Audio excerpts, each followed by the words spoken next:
Hello, and welcome to Lake, a show about our beautiful city of Bellevue. I'm your host, Michaeline Fowler. On this edition of Lake to Lake, did you know that Bellevue has lake lines? And are you wondering what lake lines are?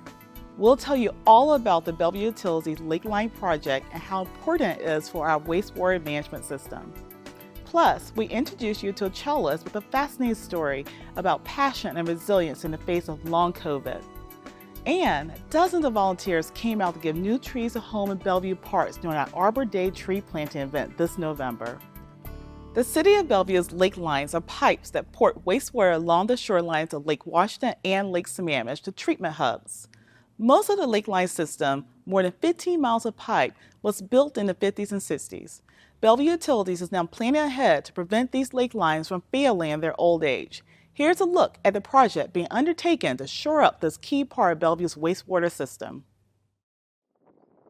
Well, the lake lines are what we call our wastewater system that follows the shoreline of Lake Washington. Now, sometimes it's underwater and sometimes it's just on the shore. The lake lines serve over 1,900 residents that you can find along the shoreline of Lake Washington in the city of Bellevue, but also along the shoreline of our neighbors in Yarrow Point, Hunts Point, Medina, and the village of Beaux Arts. These lake lines are collecting our raw wastewater and taking it to the King County Wastewater Treatment Plant. Well, originally the lake lines were put in to improve the environment. We were seeing a very polluted lake in the 50s and 60s, and so they put the lake line in to collect that untreated sewage. Well, that was great. We've seen the lake has improved over the decades in water quality. What we want is to maintain the great water quality that we experience today. And we need to address the aging pipe so that we don't see failures and environmental impacts from those failures in the future. And for that, we need to plan for replacing the lake lines. The lake lines, it turns out, it's really expensive to build something in water. And so we need to plan for that expense. Also, the only time we know it broke is when we see raw wastewater go into the lake, and we do not want that to happen. So we need to plan to fix it before it fails. So this plan was the first time we tried to understand those costs. We also, in the plan, prioritized some areas. We looked at the condition of the pipes and said we need to fix the worst pipes first. And so this plan identified those areas. The plan also includes an environmental impact statement that helps us get our arms around what kind of environmental impacts it's going to happen when we replace the lake lines. So we have a plan now. So now we need to implement the plan. And so the implementation first steps are going to include a more detailed study on how best to pay for the lake line replacement. We're going to be looking at some policies on how better to serve our customers who are on the lake lines. So in Bellevue Utilities, we always want to educate our customers. And so you can go to bellevuewa.gov and you can just search for lake lines. And we have the Lake Washington Lake Line Management Plan is a webpage. And you can go there and look at the most updated information. Joshua Roman is a cello soloist and composer whose life and profession as a musician was drastically changed by long COVID. After battling back from constant exhaustion, he toured across the country performing free concerts in long COVID clinics. In October, he partnered with Bellevue's YouthLink COVID Action Team and the local vaccine education campaign Worth a Shot to perform at a concert at Crossroads Community Center.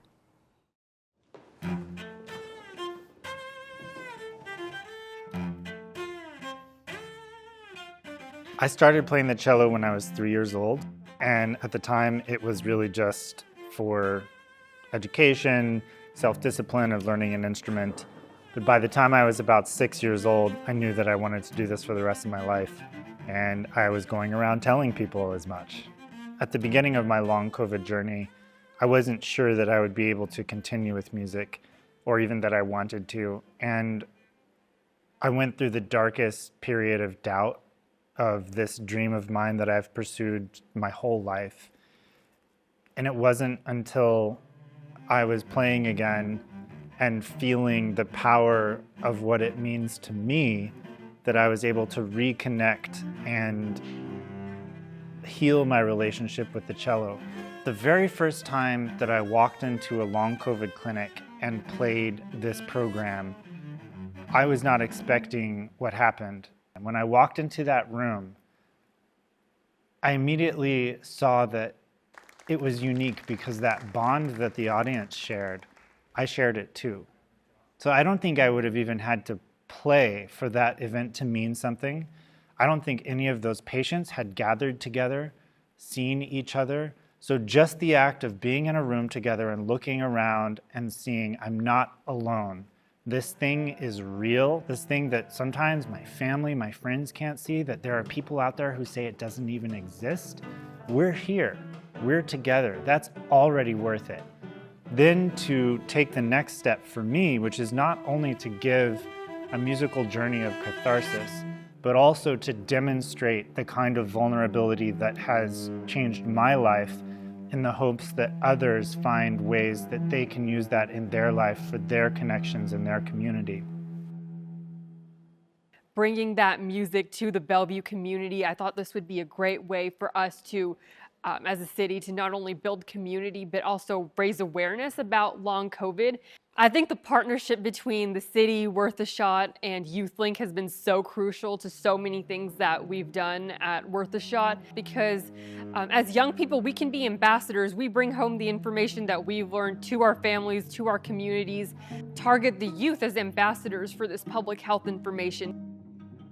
Putting my story front and center and playing for long COVID patients right now is very much about bringing more of each of us to an artistic experience so that it can be truly connective and impactful.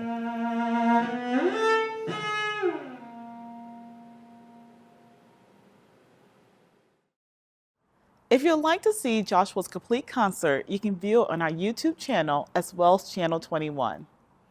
While Arbor Day is traditionally recognized on the last Friday in April, Bellevue marks a day when the weather is best for planting trees.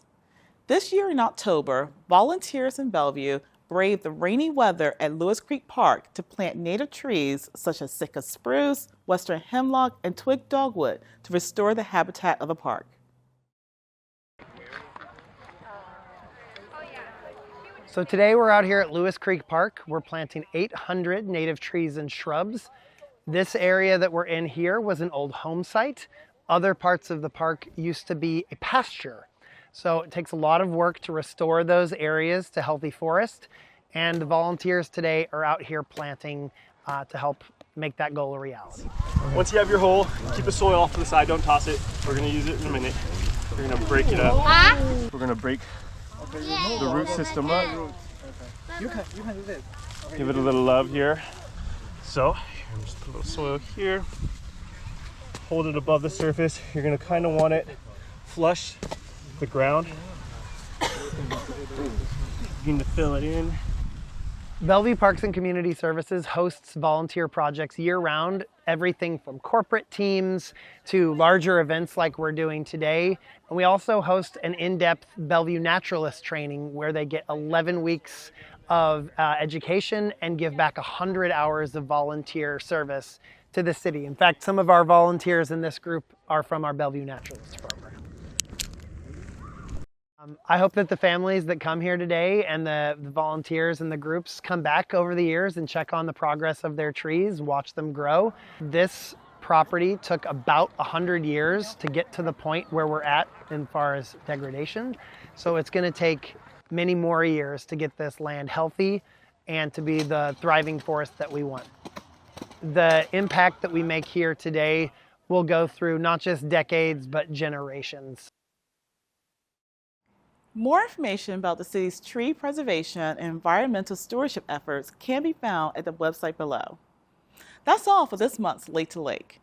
If you have any feedback or questions for us, please email us anytime at btv@bellevuelaw.gov.